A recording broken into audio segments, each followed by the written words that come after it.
प्यार की वह अनकही भाषा जो कभी आंखों में झलकती थी, आज चुप्पी की गहराइयों में डूब चुकी है। सुमन की दुनिया जो कभी अर्जुन के इर्द गिर्द घूमती थी, अब सवालों के जाल में फंसी है। 12 साल की शादी, जहां हर पल विश्वास की डोर से बंधा था, आज वह डोर टूटने की कगार पर खड़ी है। पड़ोस की एक बात ने उसकी मन में बीज बोया। मुद्दों पर भरोसा नहीं किया जाता। पहले तो हंसी आई, लगा मजाक है, पर धीरे धीरे वह बीज अंकुरित होने लगा। अर्जुन की देर रात घर लौटने, चेहरा की गंभीरता, बच्चों की जिक्र जो कभी नहीं हुआ था, सब कुछ बदल गया था। सुमन जो खुद को व्यस्त रखती थी, एक्वेरियम साफ करने, सिलाई कढ़ाई में, वह खालीपन से जूझ रही थी। फिर आई सद्या, मास्क में चेहरा छिपाए, अर्जुन के साथ माल से शॉपिंग बैग थामी। वह पल जब सुमन की दुनिया हिल गई। क्या था वह राज? क्यों अर्जुन का लुक बदल गया? काले बाल, साफ सेवनई खुशबू और सिद्या की वह बोतल जो नींद लाती थी और यादें छीन लेती थी। गर्भावस्था की खबर जो दुखी नहीं रहस्य बन गई। सुमन की यात्रा अब सिर्फ प्यार की नहीं, सच्चाई की तलाश की, जहां एक कदम का विश्वास टूटता है पर आत्मसम्मान नया रास्ता दिखलाता है। यह कहानी एक औरत की जो चुप्पी से उठकर सवालों पर सामना करती है और अंत को खुद को पाती है। एक ऐसी यात्रा जहां झूठ की परतें उखड़ती हैं और सच्चाई चमक उठती है। कड़वाई पर मुक्तिदाई, मेरा नाम सुमन है। जब पड़ोसन ने पहली बार वह बात कही तो मैंने मन ही मन हंस लिया। लगा जैसे मजाक कर लिया हो। मैंने कहा, सोच समझ कर बोलना चाहिए। मेरा पति ऐसा नहीं है। वह मुझे बहुत प्यार करता है, सच्चा प्यार, लेकिन वह रुकी नहीं, जैसे अनुभव की बात कर रही हो। बोली, देखो बहन, मुद्दों पर भरोसा नहीं किया जा सकता। जब तक सब ठीक चलता है वफा से गीत गाते हैं, पर दिल में जैसे कुछ कमी महसूस की है, वह बस दूसरों की ओर जाते हैं। धीरे धीरे जब समझ आने लगता है तब बदलाव शुरू हो जाते हैं। वैसे भी तुम्हारे तो बच्चे भी नहीं है। 12 साल हो गए शादी को। मर्द को हमेशा अपनी संतान चाहिए होती है, वारिस चाहिए है। मैंने गहरी सांस ली, जैसे उसके शब्दों का बोझ दिल में हट रही हो। कहा नहीं, 12 साल में एक बार भी उसने बाजपन का ताना नहीं दिया, मेरी कमियों को कभी हथियार नहीं बनाया। यही उसकी सबसे बड़ी खूबी है। पड़ोस ने बच्चों में अपनी आंखें डालकर देखा, जैसे कुछ कहना चाहता हो। बोली, ठीक है, मैं तुम्हें मानती हूँ, पर तुम भी मेरी सुनो। हमेशा आंखें खुली रखो। तुम्हारा पति सीधा साधा है, पर मर्द है। कभी दिल भटक जाए तो पता नहीं। मैंने कहा, अरे वह तो अब 38-40 का हो गया, बाल सफेद हो गए, कौन कहेगा उससे फिर शादी। वह बस इतना बोली, ऐसे ही चाहती रहो। फिर चाय का प्याला उठाकर चुपचाप चली गई। उस रात में देर तक छत पर बैठी रही। मौसम बदल रहा था, हल्की हवा चल रही थी, पर मन में एक छोटी सी बेचैनी घूमने लगी। उसने दूर करने की कोशिश की, जैसे बातें समय को बंद करने की कोशिश की। हाल में पति अर्जुन देर से घर आ रहा था, पर हमेशा की तरह मुस्कुराता हुआ आता, हाल चाल पूछा, डिनर टेबल पर बैठकर बातें करता।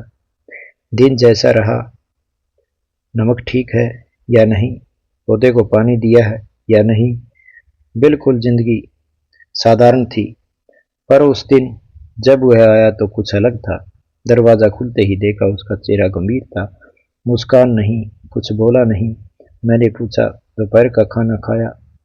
बोला भूख नहीं। पूछा अच्छा तबीयत ठीक है? बोला बस सोच में हूँ। मैंने ध्यान से चेहरा देखा कि कोई कहानी लिखी हो जो बोलना नहीं चाहता। अगले दिन सब समय पर आया। खाना खाना, टीवी देखना, सो गया। पर मुझे पता था कुछ बदल गया है। शायद मैं नहीं, शायद वह नहीं, शायद हम दोनों, या शायद फिर मेरा दिल धड़कना भूल गया।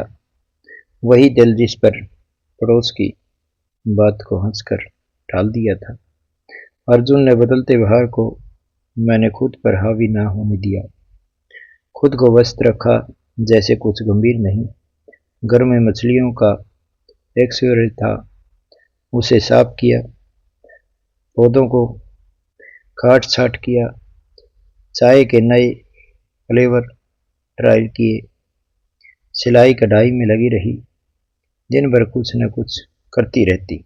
पर शाम होती थी वही खालीपन लौट आता जो अब अर्जुन की चुप्पी के पीछे छिपा था। आते ही हाल पूछता था, पर अब दरवाजा खोलकर जूते फेंक देता। पहले तैयार रखता, फिर मुंह हाथ धो जाता। लौटता तो चाय तैयार होती।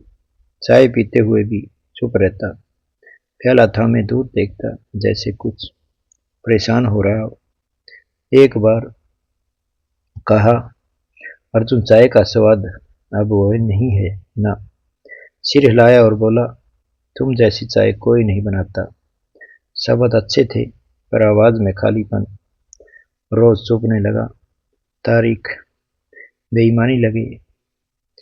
उदास ट्रेनिंग टेबल पर बैठे तो मैंने यूं ही कहा कि आज कुछ स्पेशल बनाया है, ट्राई करो। खोल लिया हुआ बोला, ठीक है। मैंने कहा, बस ठीक बैंगन का भरता है, तुम्हें बहुत पसंद है, स्पेशल बनाया है। थोड़ी देर बाद चम्मच रखकर चुपके से बोला, कभी कभी लगता है जिंदगी यूं ही गुजर रही है, ना आगे कुछ है ना पीछे कुछ है। मैं चौंक के पूछा, क्या कर रहे हो? अर्जुन अभी सोचा, नहीं तुम ऐसी बात कहोगे। यह सुनकर दिल थम सा गया। धीरे से पूछा, कुछ परेशान कर रहा है? बोला, नहीं बस सोच रहा हूँ, अगर बेटा या बेटी होती तो सब कितना अलग होता। घर में रौनक होती, जिंदगी को अलग मकसद मिलता। मैं तंग रह गई। 12 साल में पहली बार बच्चों का जिक्र, और इस तरह पहले हमेशा कहा, हम एक दूसरे के लिए काफी हैं। आज प्लेट में नजर गड़ाकर धीरे कहा, मैंने कितनी कोशिश की अर्जुन, तुम जानते हो हर इलाज करवाना है। डॉक्टर वेद बाबा सबके पास गई। बीच में रोक कर बोला, जानता हूँ तुमने बहुत कोशिश की, कभी कभी दिल हार मान लेता है। कमरे में सन्नाटा छा गया। रात बिना बोले गुजर गई। अगले दिन वह सुबह जल्दी ऑफिस चला गया। चेहरे पर अजीब लाचारी, जैसे मुझे देखती नहीं जाना। उसी दिन बहन बच्चों सहित आई। उनकी शरारतें, हंसी, शोर घर में जीवन कर गए। अर्जुन ऑफिस से लौटा तो उसे देखकर मुस्कुराया। गोद में उठाकर खेलने लगा। इतने साल बाद चेहरों पर पुरानी चमक लौटी। छोटे भांजे ने कहा, मौसी मुझे खिलौना दोगी? अर्जुन ने तुरंत वहां लाएगा। अगली सुबह ऑफिस जाते वक्त बच्चों के लिए चॉकलेट, खिलौने छोड़े। मन में कुछ टूट सा गया। पहले कभी पति को बच्चों से इतना जुड़ा नहीं देखा था। बच्चों की आवाज से चीरता था। पर अब शाम को अब घर आकर उसने हाथ कार्टून देखता, खेलता। बहन हंसकर कहती, जीजा जी तो मेरे बच्चों से ज्यादा बन गए। मैं हल्के से मुस्काई, पर अंदर खालीपन बढ़ने लगा। एक शाम पति बच्चों के साथ बैठकर ब्लॉक जोड़ रहा था। बहन आई और बोली, तुम कितनी लकी हो, पति जो तुमसे इतना प्यार करता है, बच्चों का इतना ख्याल रखता है। मैंने धीरे कहा, बहुत कैरिंग है, पर पहली बार लगा कुछ कमी है। वह खालीपन अब बढ़ रहा था। सालों की चुप्पी शब्द लेने लगी थी। दूसरा रिश्ता बनने की ओर बढ़ रही थी। वह दिन साधारण सुबह थी। अर्जुन चुपचाप नाश्ता कर रहा था, पर चेहरे पर भारीपन, जैसे कुछ सोचकर कहना बाकी है। सन्नाटा तोड़कर पूजा, आज ऑफिस में कुछ खास है? खाते हुए सिर हिलाया और फिर बोला, हाँ काम है, पर कुछ दिन बाहर जाना पड़ सकता है। हैरान होकर पूछा, कहाँ? बोला, शायद चेन्नई, बिजनेस मीटिंग, हफ्ते का काम है। इतने सालों में पहली बार अकेले बाहर जा रहा हूँ। अर्जुन का व्यवहार ऐसा नहीं था। ट्रैवलिंग से बचता था। छुट्टियों में भी कहीं जाना पसंद नहीं। मैंने बस कहा, ठीक है, ख्याल रखना। वह जल्दी तैयार होकर चला गया। उसकी गैर मौजूदगी को सामान्य बनाया, जैसे मेहमान चला जाए, घर की शांति लौट आए। पहला दिन सामान्य बीता। समय पर खाना बनाया, पौधों को पानी दिया, श्याम बहन के बच्चों के साथ खेली। दूसरा दिन भी, तीसरे दिन भी बेचैनी होने लगी।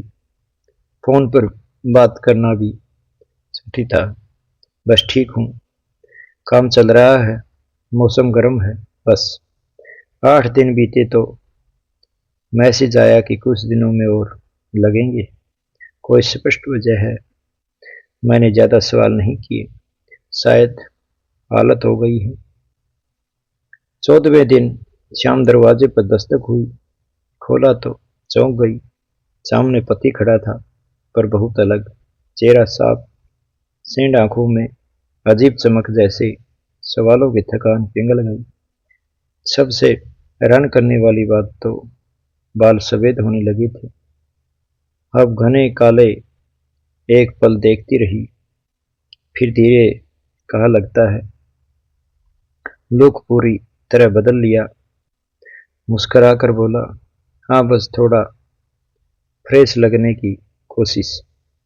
मैं दरवाजे से हटी वह अंदर आया, जैसे कुछ ऐसा मैंने नहीं। कमरे में बैठते ही पूछा, चाय चाहिए? मैंने कहा, अभी लाती हूँ। मैं किचन की ओर गई और सवाल दिमाग में घूमने लगे। अर्जुन, जो उम्र की परवाह नहीं करता था, अचानक बाल डाई किए साफ से क्यों? चाय लाते हुए यूं ही पूछा, चेन्नई में बहुत व्यस्त रहे होगे, नए लोग मिले, अच्छे आइडिया मिले, शायद नया बिजनेस प्लान, फिर अचानक ऐसा बदलाव। चाय की चुस्की लेकर बोला, कभी कभी खुद को नया महसूस करने की जरूरत पड़ती है। बात सही है, पर लगा कुछ छिपा रहा है। आवाज पहले से अलग थी। व्यवसाय वही, थोड़ा अलग। डिनर पर पहले से ज्यादा बोल रहा था। बच्चों के बारे में पूछ रहा था, बहन के हाल के बारे में पूछ। यह कहानी कैसी लगी? सब्सक्राइब करें, लाइक करें, कमेंट करें।